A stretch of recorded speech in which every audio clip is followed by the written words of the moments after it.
Three, two, one. Assalamualaikum warahmatullahi wabarakatuh. Nama saya Yulia Astuti, NIM 19054111000045. Assalamualaikum, nama saya Jesse Ardinesya Abidah, NIM 1905411000062. Assalamualaikum warahmatullahi wabarakatuh. Perkenalkan, nama saya Muhammad Salman Al-Farisi, NIM 1905411000052.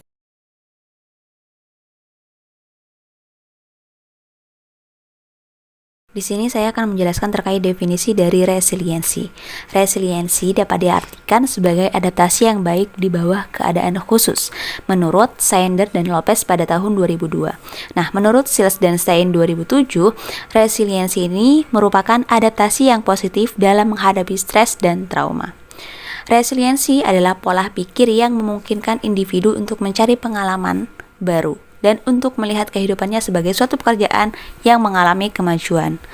Resiliensi juga ini merupakan kapasitas seorang untuk tetap berkondisi baik dan memiliki solusi yang produktif ketika berhadapan dengan kesulitan ataupun trauma yang memungkinkan adanya stres di kehidupannya. Hal ini didefinisikan oleh Ridgway dan Seton pada 2002. Resiliensi juga dapat diartikan sebagai kemampuan untuk bangkit kembali atau pulih dari stres, mampu beradaptasi dengan keadaan stres ataupun kesulitan. Smith dan kawan-kawan pada 2008. Resiliensi juga dipandang sebagai ukuran keberhasilan kemampuan coping stres, menurut Kanner dan Davidson pada 2003.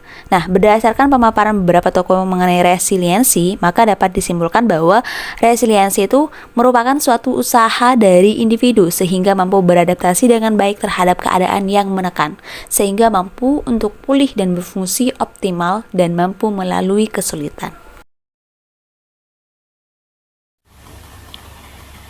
Mahasiswa banyak mengalami permasalahan dan tekanan yang dapat berakibat pada distress psikologis. Begitu banyak kegiatan dan tugas-tugas yang harus dihadapi oleh mahasiswa. Bukan hanya itu saja, masih banyak hal lain yang menjadi sumber tekanan atau stres kuliah pada mahasiswa, seperti adanya perubahan lingkungan, kehilangan jaringan dukungan sosial, tekanan akademik, perkembangan hubungan dengan teman sebaya, dan juga masalah keuangan. Mahasiswa dituntut untuk dapat mengontrol dan menyesuaikan diri dengan harapan akademis, di mana hal ini dapat memicu terjadi krisis dalam diri mahasiswa itu sendiri.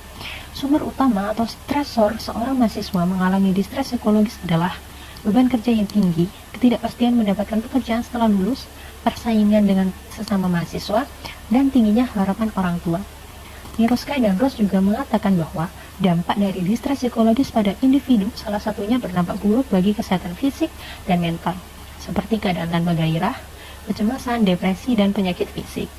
Nah, resiliensi ini memiliki peran yang penting agar individu tidak terpuruk dalam stres.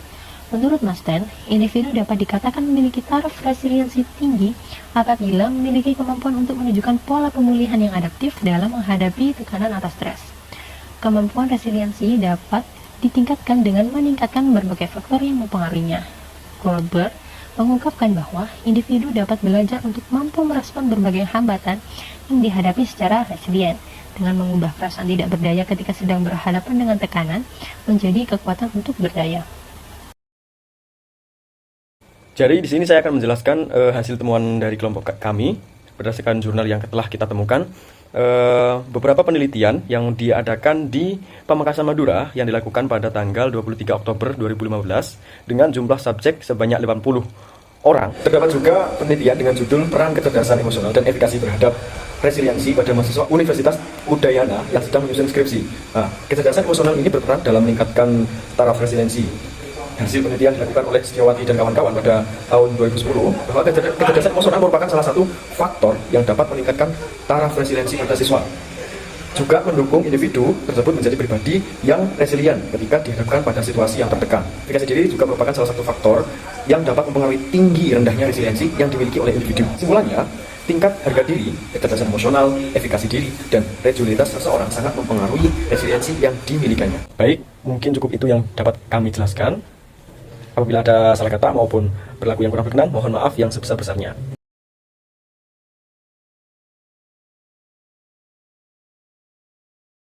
Matur sekalangkong terima kasih.